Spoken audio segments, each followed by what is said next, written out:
Hello everyone. मैं लेकर आई हूँ आपके लिए एक प्यारी सी कहानी जिसे मैंने लिया है कथा सागर से। तो चलिए स्टार्ट करते हैं। अविनाश, तुम कब मेरी बात सुनोगे? आखिर मैं तुम्हारी पत्नी हूँ। काव्या ने गुस्से से अविनाश से कहा। अविनाश बिना कुछ बोले घर से बाहर निकल गया। अब ऐसा हर दिन होता है। काव्या अपनी सास सुलोचना जी की बहुत इज्जत करती थी, लेकिन सुलोचना जी हमेशा उसे नीचा दिखाने की कोशिश में लगी रहती थी। आज भी वही काव्या ने सुबह जल्दी उठकर नाश्ता बनाया। अविनाश को सूजी का हलवा बहुत पसंद था, इसलिए उसने नाश्ते के साथ हलवा भी बनाकर सभी को परोस दिया। उसके ससुर रमेश जी ने सुलोचना जी को टोकते हुए कहा, ये क्या फिजूल खर्ची है, सुबह सुबह देसी घी का हलवा। सुलोचना जी ने काव्या को डांटते हुए पूछा, क्यों बहू, ये देसी घी क्या तेरे मायके से आया है? माँ जी, वो इन्हें हलवा बहुत पसंद है इसलिए थोड़ा सा बनाया है। यह कहकर काव्या अविनाश की तरफ देख रही थी। शायद वो कुछ बोले, तभी सुलोचना जी ने कहा, मैं सब जानती हूँ, मेरे बेटे का बहाना करके खुद खाने का मन होगा। अविनाश चुपचाप नाश्ता करते रहे। काव्या की आंखों से आंसू छलक गए। इससे बहुत ज़्यादा बुरा तब लगा जब अविनाश बिना हलवा खाए ऑफिस के लिए चल दिए। काव्या घर का काम समेटने में लग गई। इधर सुलोचना जी बाहर ड्राइंग रूम में बैठकर बड़बड़ाती रहीं। काम करके काव्या अपने कमरे में जाकर रोने लगी। कितने नाजों से पाला था उसे उसके मम्मी पापा ने। उसे आज भी याद है, एक बार उसने गाजर का हलवा बनाने के लिए कहा था, लेकिन माँ ने सूजी का हलवा बना दिया था। पापा को जब यह पता लगा तो वो तुरंत बाजार गए, वहाँ से ढेर सारा गाजर का हलवा लाए थे और उसी दिन से बिना कहे 2-3 दिन में गाजर का हलवा बनने लगा। आज उसे सूजी के हलवे के लिए कितनी बातें सुनाई जा रही हैं। उसे गुस्सा सास ससुर पर नहीं, अविनाश पर था, जो कि कुछ नहीं बोल पाए। शाम को जब उसने अविनाश से शिकायत की तो वो बस इतना ही बोले, इस घर में केवल माँ की पसंद का खाना बनता है, आगे से मेरी पसंद का कुछ मत बनाना। काव्या ने अविनाश से बात करनी बंद कर दी। आखिर क्या कसूर था काव्या का? यही कि वह अविनाश से बहुत प्यार करती है। इसी तरह कुछ दिन बीत गए। एक दिन काव्या ने सुलोचना जी से कहा, माँ जी, मैं अपने घर जाना चाहती हूँ कुछ दिन के लिए। अगर आप कहें तो आज ही चली जाऊँ। कई दिन पहले माँ का फ़ोन आया था, कह रही थी पापा की तबीयत ठीक नहीं है। सुलोचना जी कहती हैं, वहाँ जब भी तू जाती है 1 सप्ताह से ज़्यादा रुक कर आती है। घर का काम कौन करेगा? तेरे ससुर और मेरा बेटा शाम को थक हार कर घर आएंगे। यहाँ उन्हें खाना भी नसीब नहीं होगा। मुझे तो चक्कर आ रहे हैं, मैं खाना नहीं बना सकती। जाना है तो 1 दिन के लिए चली जा। काव्या मन मारकर 1 दिन के लिए पीहर पहुंच जाती है। वहां पहुंचकर उसे और भी आश्चर्य होता है। भाभी, मम्मी पापा कहाँ गए? काव्या ने घबरा कर पूछा।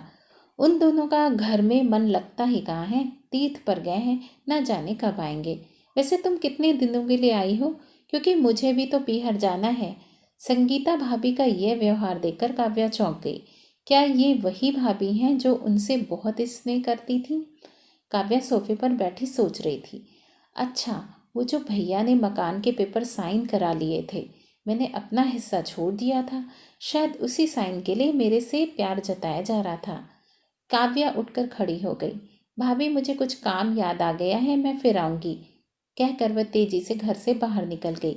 पीछे से गेट बंद होने की आवाज़ से वह समझ गई कि उसके जाने से भाभी को कोई खास फर्क नहीं पड़ा।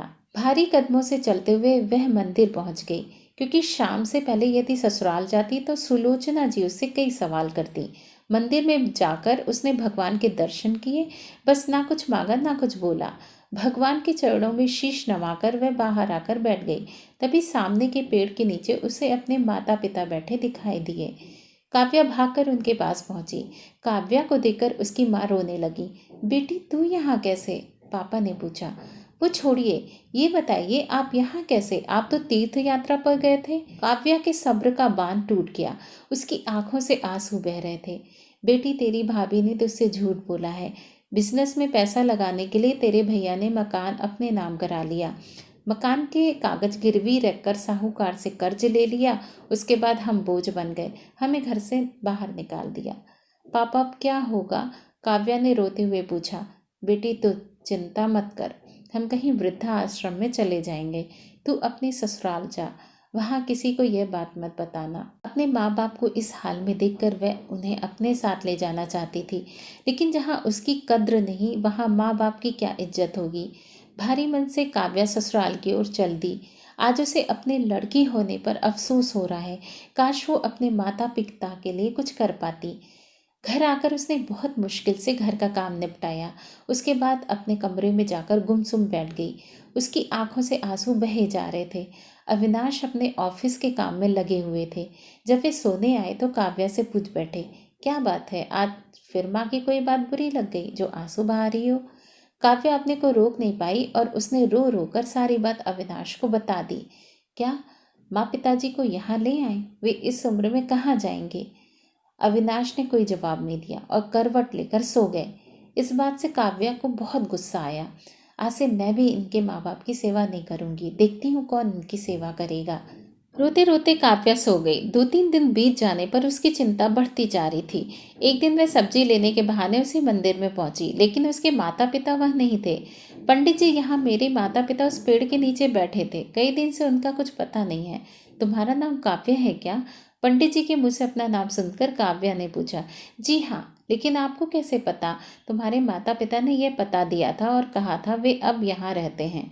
काव्या ने पता देखा, वह यहाँ से कुछ दूर का था।